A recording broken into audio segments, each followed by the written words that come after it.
Let's get ready to rumble! Winner by TKO in the second, the Florida Gators. I'm Eric, and this is Under the Arch Sports. Today, we're going to talk about the beatdown Mizzou took at the hands of the Florida Gators. Before we begin, make sure you subscribe to our YouTube channel, find us on Facebook and on Instagram. Now let's begin. You knew going into this game that Missouri was going to have to keep up with the Florida offense. And with the final score 41-17, Florida's offense ended up pretty much where they've been all season. I can't get too mad at the Missouri defense. That seems odd to say. Florida had 514 yards of offense, 345 yards passing, 4 touchdown passes for Kyle Trask. Those are not pretty numbers. But the simple fact is, Florida's offense is just that good. The defense got their first interception of the season, and it was the Jarvis Ware pick six. That was a nice bright spot.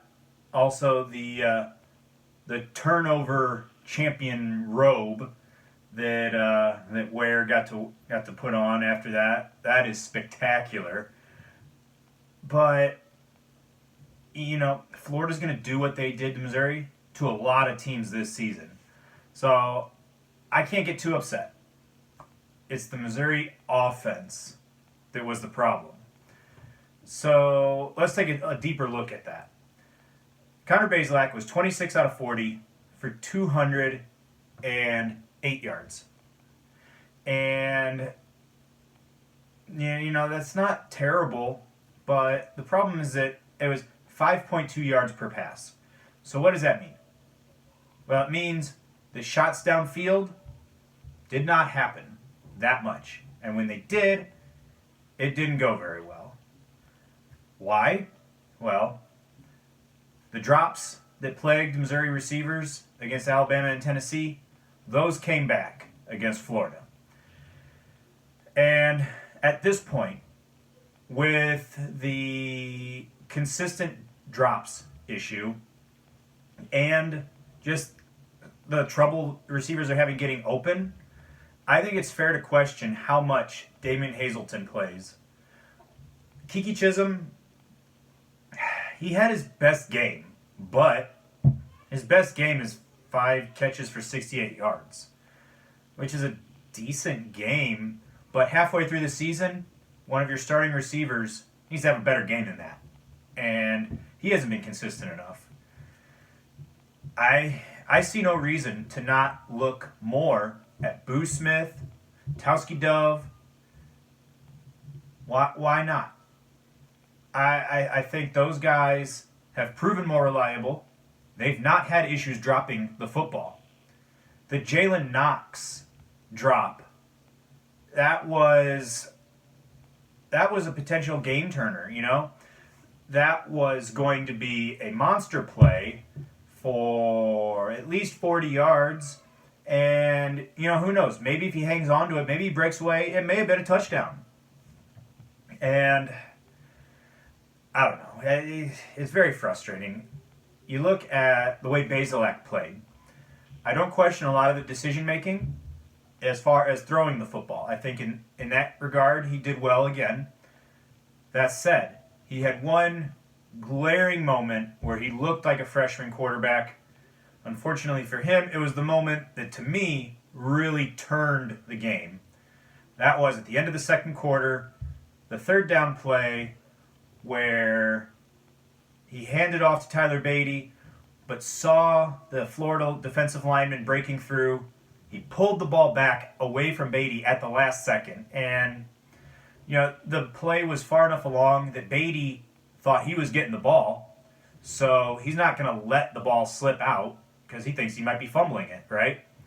Bazelak waited too long. Once that play is that far along, you need to just let Beatty take it. If he gets hit, takes a couple yard loss, you punt the ball away. By doing that, it resulted in the turnover. Florida took one play, threw right to the end zone, and before you knew it, a 7-6 lead had turned into a 20-7 deficit. And really, at that point, you knew Missouri was in serious, serious trouble. The offensive line. We have to talk about them. You know, it's rough. Larry Borum was out, did not make the trip. But Javon Foster, I think, played pretty decent at right tackle. You didn't see a ton of glaring issues coming from the right side. Left guard, however, that was the bigger problem. Xavier Delgado did not play. Dylan Spencer, the true freshman, was in there, and, well, he looked like a true freshman. There's no getting around it. There were plenty of plays where he was either overpowered or he just completely whiffed on his block, leading to the play getting absolutely blown up. I'm at a point now, halfway through the season, I am willing to agree that the offensive line has been better than expected, but particularly the last two games, running the football has been a real issue for Missouri. The team had 40 yards rushing. That's terrible. Especially with a guy like Larry Roundtree in the backfield. He needed 55 yards to pass Zach Abron to be the most prolific running back in Mizzou history. He didn't get. That's pretty embarrassing for the Missouri offensive line. This is the biggest question, along with wide receiver. And to me, it's clear that despite the creativity and innovation that Coach Drinkwitz has with the offense, right now, the offensive line does not have the beef to get the push on running plays, and the wide receivers don't have the skill to get separation from defenders in the secondary, nor do they have the skill to catch the ball consistently. At least Hazelton and Jalen Knox. Hazelton specifically. So, what do you do at this point? I think the bye week comes at a very good time for Missouri. Let some Delgado and Borum. Hopefully, with this bye week, they can come back healthy against Georgia. I don't know. Now, we have to take a look at the halftime brawl. It's clear that this started because of the hit Trajan Jeffcoat put on Kyle Trask. It was a late hit. There's no doubt about that. I think he should have been flagged for a personal foul late hit. I didn't think there was targeting or anything like that. I think it should have been a 15-yard penalty and untimed down. Well, instead, the Florida players defended their quarterback, which is reasonable. Dan Mullen poured gasoline on the fire by running out onto the field. I think that's an absolute embarrassment. And Coach Drink, well, he wasn't happy about that, I don't think.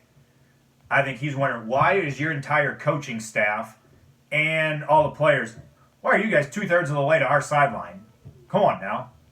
So, as far as who's to blame, Trajan Jeffcoat started the thing. That was the spark. But Mullen running out there, that was gasoline on the fire. And that's part of what made it into an absolute brawl.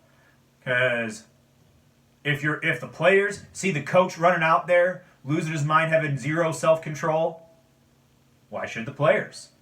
And I think the blame goes on Dan Mullen for that. I think both coaches are going to be fined because they are responsible for their teams, and their teams were an embarrassment.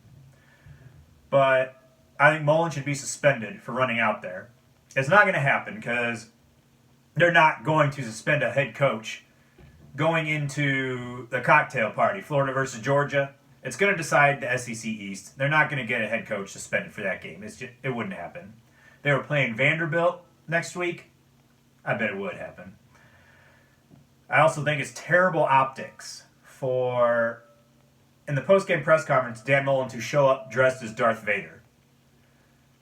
Maybe if you get a win and nothing happens, then it's ha-ha, it's funny. But when you know you're going to be asked about your team in a brawl where players were ejected and everyone's speculating about suspensions, that is terrible optics.